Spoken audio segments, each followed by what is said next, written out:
Hi, my name is Representative Ephraim Elliott, and you've just been placed on alert.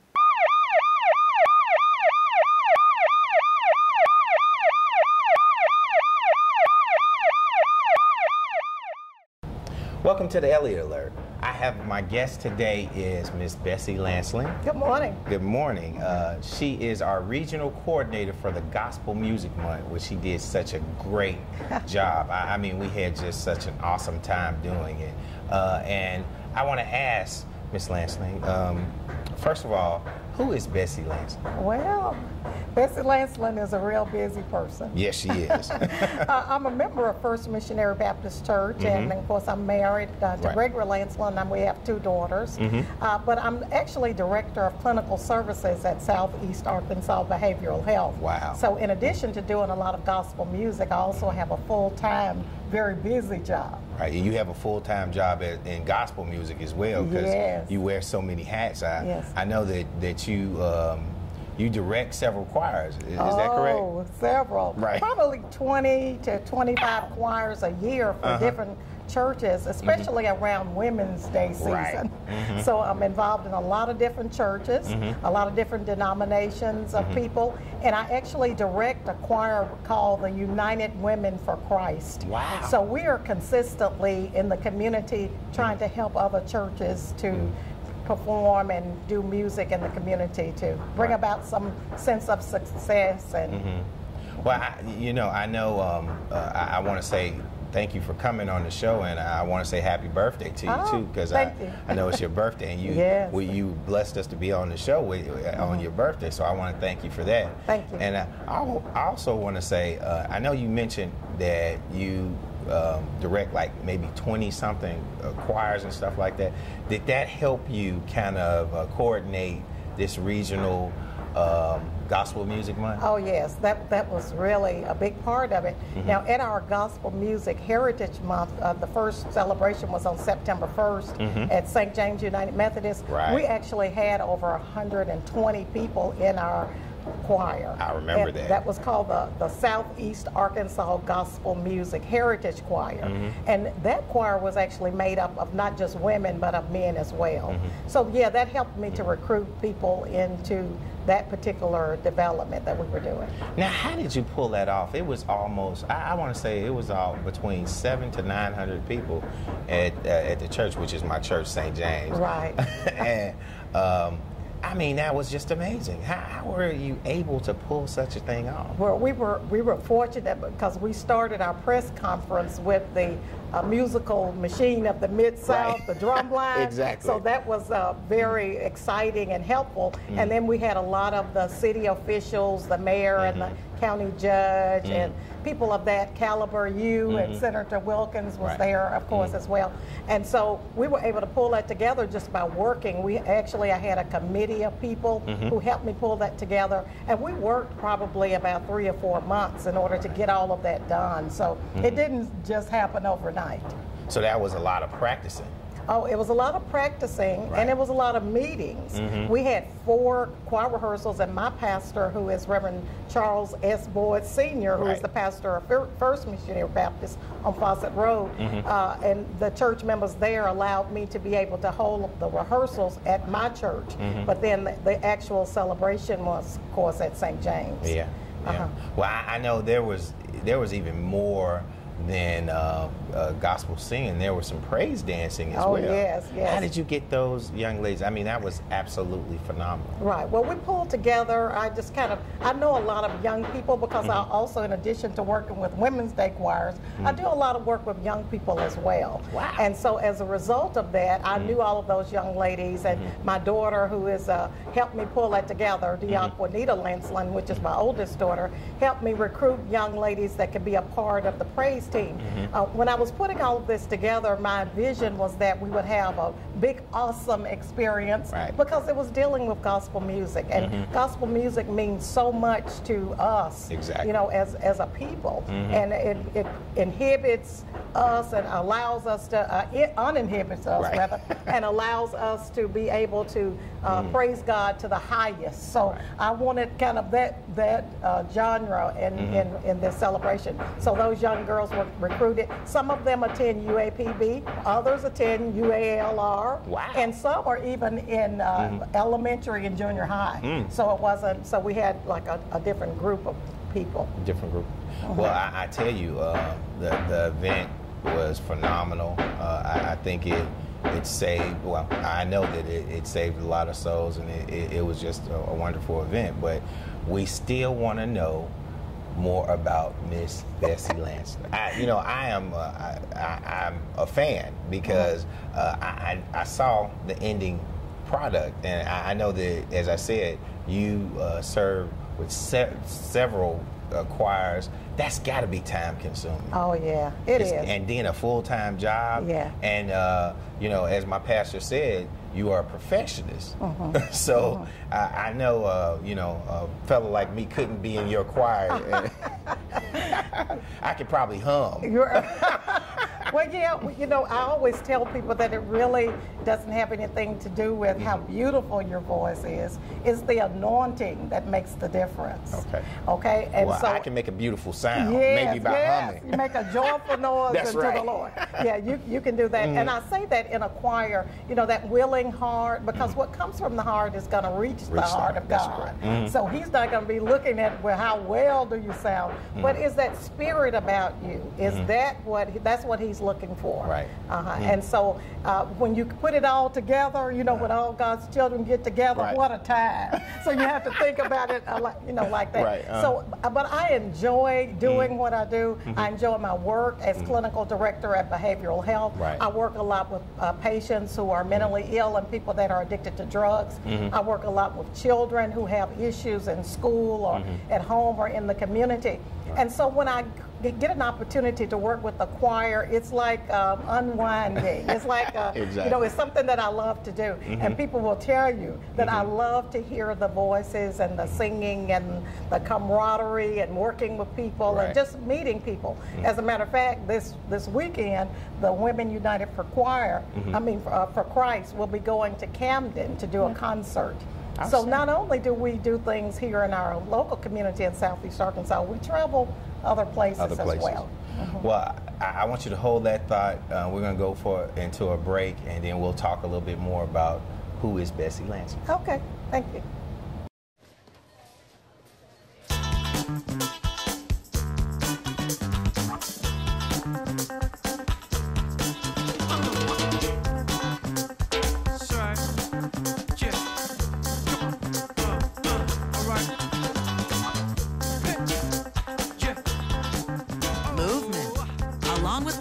It's one of the many ways to fight osteoarthritis pain. For more information on managing pain, go to fightarthritispain.org. What gets you moving? Because when you get moving an hour a day, you fuel your body and your mind. Get up and play an hour a day, Doc. Check out how to be a player at letsmove.gov. That's www.letsmove.gov. Welcome back to the Elliott Alert. I have again my guest today, Miss Bessie Lancelin. Thank you. And she was just telling us about the awesome work that it takes to put something like this together, the Gospel Music Month. And as I said before we left, before break, we want to know so much more about you because I know that coordinating all this thing and being a regional coordinator, man, not only does it take time, thought, effort, you have to have a certain spirit about yourself when you're working with us. Oh, yeah. When you work with people, you just got to because, at one point I was a choir member, then I kind of hurt myself, and I decided I could be better on the pew just hollering or supporting. Supporting. That's right. So, I know that, again, it took a lot of time and a lot of effort. And you were mentioning how many choirs that you have and you work with, and but you said something that kind of struck my heart too, because you work with youth as well. Oh yes. So I know what gospel music has meant to me, and how do you think it's affecting the youth today? Oh, I think it has a major impact on youth. As a matter of fact, during the Southeast Arkansas Gospel Music Heritage Month, I included a lot of young people. Yes. And actually, during that night at St. James, we honored some of our future legends, we because sure I did. felt like that was important, not just to look at those people who had made a significant contribution in the past, and those people maybe who have gone on to be with the Lord, such as people like Jesse Carter and David Hodge and people like that, Miss Julia Monk, but also to look at the Jerome Allen Laddells and, you know, the people like that who are Falana Jackson. Those people, they're young, they're in their 20s and early 30s, but they're making a significant inroad in this community. The Hurd brothers, you know, they're very talented young people. Jamal, you know, the people of that, they are all very talented young people, and they are going to be the people that's going to be there when I'm no longer able to do that. Of course, that will be when I'm in my 80s or 90s. I keep telling them, I say, oh, you got another 30 years before you can take my place, but because I plan to stay in it and do as much as I can for the Lord as long as I can, because it's very important to me, and it brings me a lot of joy. Now, you know, Mr. Elliott, I've been singing all my life. I tell people that all of my life, because I was one of those people who grew up in the church. I didn't just get in the church just recently. My dad was a soloist, and I was raised in eastern Arkansas, in Marianna. That's where I grew up. I got a lot of good friends in Marianna. And then I came to Pine Bluff and attended UAPB, and then attended UAPB and was involved in the Vesper Choir for 4 years on you were scholarship. in the Vesper Choir. Yes. Now, what, if you don't mind me asking, what years? It was in the 70s. Yes, I graduated in 73 from here at UAPB and sang for, like I said, for 4 years on a music scholarship.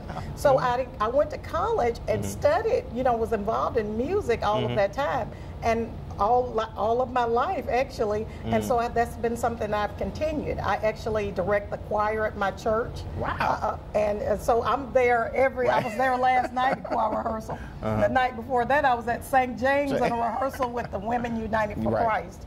So I spent a lot of time, you know, doing that. And it's been just a joy. And that was one of the reasons I wanted to honor Dr. Michael Bates. As you know, he was one of the people that I honored. And the UAPB Vesper Choir actually came and sang. Yes, they did. Okay. Wonderful. And then the Cosmopolitan Choir was also there that night. They were. And I wanted to honor them because David Hodge had made a significant contribution when he was living to gospel music. So those were our two special choirs that night. And we tried to recruit people from Southeast Arkansas, from Jefferson, Arkansas, Grant, Cleveland, and Lincoln counties. And then we did a big celebration on September 24th down in Monticello. So we've just kind of covered Southeast Arkansas and tried to get as many people involved. It was important to me that I contact as many churches. So I had a number of ministers, my pastor again, Reverend Boyd and Reverend Wilkins, Reverend Johnny Smith, Reverend Compton, Reverend Glenn Barnes, you know, people of that caliber who actually helped me kind of pull this together. Because I said to them that I wanted to make sure that the ministers had a role in me putting this together, because I wanted to make sure that I was doing it in good, orderly direction and doing what God would want me to do. So I think that was the reason why it was so successful. And then I had, like I said, a significant committee who worked with me, a lot of people from the city, some of my very best friends, Shirley Smith, Denise Howard, you know, Deborah Kennigan, who helped me. So you had some workers. I had some workers. So what I call powerhouses, okay? And Penny Waddell, a lot of those people helped me. My daughter was just a significant person because she helped me do all of the computer work. And of course, I was asked to do this by Dedrick Jones. He was actually the person who called me and said, Ms. Lancelin, will you chair the Southeast Arkansas Gospel Music Heritage Month? And I was like, now what is this going to entail? How many rehearsals do I have to do? And how many people do I have to call? But I love doing that, so it wasn't like a chore. Okay, you know, it was something I looked forward to, and I was able to call in some of those people who made contributions for years, like Joanne Howe. Okay, and ask her to MC. Kim Jones-Sneed was there. You know, lovely. So, and so I kind of wanted to pull not just me, because I felt like honor is due to those who have made great contributions. And there are many people who've done that. I'm just only one person who is. But you were honored as well. Oh. At the finale, and which rightfully so, because it took such a lot of hard work to do that and commitment, and which shows our commitment to Christ. And we're going to go back to break for a second, but when we come back, I want to ask you a couple more questions. All right. To be a good father is the most important job in a man's life, but it doesn't have to be hard. Play catch, go to a park or visit a zoo. Help your child with their homework. Sit down together for dinner. Ask them how their day was. Things get busy, and sometimes we all fall short. But the smallest moments can have the biggest impact on a child's life. Take time to be a dad today.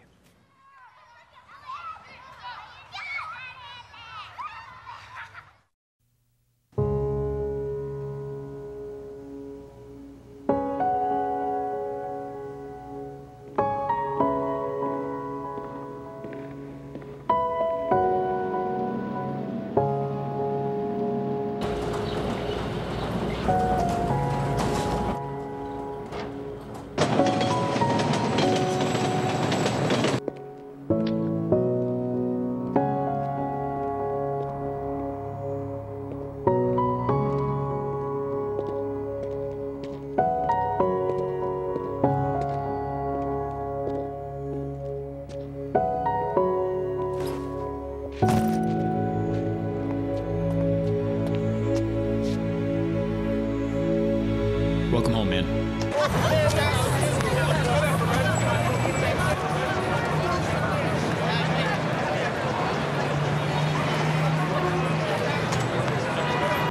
Welcome back to the Elliott Alert. I have again, my guest today is Miss Bessie Lancelin, and she was the regional coordinator of the Gospel Music Month, and she did such a phenomenal job. I had to have her on the show to just explain to me all the stuff that went into it and how she did it, because we had just such a wonderful time. Not just that, but also with the grand finale as well. Oh, yes. And I just want to ask you, because gospel music has just changed so much. Yes, yes. I mean, as a director, how do you kind of combine the old with the new with the old, and keep it as interesting as you have and all that? Because I know songs change, things change, people change. Yes. How do you do that? Well, I think that it's important for us not to forget the old. Okay. So, I agree. so for that reason, during our celebration, I wanted to make sure that we honored the hymns. Right. So we did do a couple of hymns. It is well with my soul. Right. And so that we could make sure that we cover every generation. And then we wanted to come in and do celebrate for the young people so that they can get into the movement of the music. Well, but let me ask you this. It is well with my soul. Even in today's society, the kids kind of sing that differently. I mean, is that correct? Yeah, they do it a little different. But I always tell young people, let's not lose our heritage. Okay. So we have to do some of those traditional hymns. So I know in my church, every Sunday we sing a hymn. Okay. Although in many churches, they don't do that anymore. But I try to, all the young kids that I work with, especially in my church, if I'm working with a young group, I always try to include that process, because I don't want them to lose those songs like Precious Lord, Take My Hand, Amazing Grace, How Sweet the Sound. That's right. You know, those are the songs that have kind of brought us over. So we don't need to lose touch with that. Right. Okay. But what I do is I listen to the radio a lot. You would have to. And then people say to me all the time, Bessie, I have a tape, you know, you want to listen to this song and maybe you could teach it to us when you come to do a Women's Day. Right. And then Shirley, my friends, again, Shirley and Denise, we sometimes will get together and talk about music. But people are always handing me CDs or little pieces of paper, you know, saying, I really want to hear this. As a matter of fact, a lady who's a friend of mine, an older lady, called me last night and said, have you heard this song? You know, I really love this song. So I said, I'll make sure that you get that CD. So I'm always doing that. So it's important to keep up with music, because it has changed significantly, you know, over the years. And it's continuing to change, because if you notice, during this segment, we had the Holy hip hop segment. Exactly. I was going to ask you about where does gospel rap fit in? Right. And I was talking to the young men who were involved in that, and and they were talking about God and about praising Him and about what we should do, but they were just doing it in a hip hop fashion. Well, we have to realize that if we're going to meet the needs of people, we must go into the hedges and hills and highways, compelling. And what may be good to you may not necessarily be good to me. Right, exactly. Okay, so we have to be able to reach you where you are, and then we draw you in, okay? So that music, the different styles is kind of what does that. Right, and you're absolutely right, the different styles. But I guess the great thing about it is, regardless of what style, regardless of I guess what thing that they do, it's all praising the Lord. Exactly. And everybody was having a wonderful time. Yes, I saw older people when they were rapping, standing up and clapping and stuff like that, as well as me too. I didn't really understand. I like rap music. I didn't understand it that much, but I know it was a joyful noise to the Lord. So. And those young men who were doing that, just think about it. They could be doing something else. They could be out selling drugs or walking the streets or just, not being able to contribute to their community. But in their way, they want to contribute by praising God. Right. And I think, oh, what an awesome thing to have young men coming forward, as trying to be as pure gold and trying to praise God at any level that they can where they are. Right. And I think that that's awesome. And we have some really big legends that come from Southeast Arkansas, like Smokey Norfolk. Yes. And Lemmy Barnes Battles, who was actually there in Little Rock at the State House Convention Center on the 30th. I went to school with Smokey, okay. and I have to let you know he stole my voice. Oh, right? okay. Okay. I was, as one of the ministers were saying when we were at the Gospel Music Month, I bit down for a second and they were handing out voices and he just scooted in and took all mine. So, but he's a wonderful man. Yes. And then I tell you, you had a young man there who sung. Yes. I could have swore Smokey was in the room. Was in the room. I could have. I had to look. I did a double take. I said, wait a minute. And he was a young guy. I tell you, he ministered to our soul. My wife just could not get enough of listening to this young man. She was just saying that his voice is just so anointed. Yes. And I think everybody felt it. Yes. And there are, like I said, there are so many talented young people in the community. Many of them are students here at UAPB, and they attend church out in the community. And so as often as I could get those young people around me, I'm, recruiting them, saying, now I want you all to come forth. Just like Jerome Liddell, as a, I direct choirs, but I like to give young people an opportunity. So I said to him, when Lemmy Barnes Battles come to Pine Bluff and we do the celebration in Little Rock, I want you out there directing that music. I want you perfecting it. And because I think that's important, that I push them to live up to the highest potential that they possibly can obtain. So not only are you giving that gift of gospel music and directing, you're also mentoring as well. Yes, yes. Now, I tell you what, tell me, because you've brought something with you. What is that you have with you? Well, this is my plaque that I was given by Dedrick Jones for the Gospel Music Heritage Month celebration. I was actually presented this plaque at St. James. So it's going to be hanging on my wall, and it's going to really be significant to my life because I will never forget this. And of course, I don't know if I'm going to be the chair next year.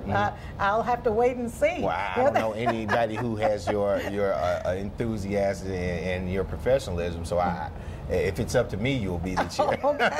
So, but I really want to, if somebody is interested who sees this, if they say, okay, I want to participate in that, I got some gospel rap or I have some gospel music, I want to, who do they contact? How do they contact? Is there a website? Yes, www.gospelmusic.com. Okay, and they can go to the website and look. There is a beautiful web page that was created in order to celebrate gospel music, or they can call me. My number is 870-879-40 888-538-3939. Okay. So they can feel free to call me at home. I got an answering machine. I get a lot of calls. So it won't bother me for if they would like to get more information about this and what's going to be happening in September of 2012, because this is going to be an annual event. Yes, ma'am. And it will actually run for a month. We started our first celebration again on September 1st, Right. and then ended it on September 30th. And we even had other, every area of gospel music, the quartet singers, Right. we honored them. And as you know, at the State House Convention Center, they were there, and we had a portion dealing with that phase of gospel music as Right. well. So it's important that we cover every area, because Right. different people like different music. That's right. We all don't like the same. That's right. Well, I just want to thank you so much for being on my show. Again, this is my wonderful guest, Miss Bessie Lancelin, the coordinator of the Gospel Music Month, Southeast Arkansas Gospel Music Heritage Month. All right. Well, I just want to let you know, Miss Lancelin, you have just been placed on alert. Oh, well, thank you. All right.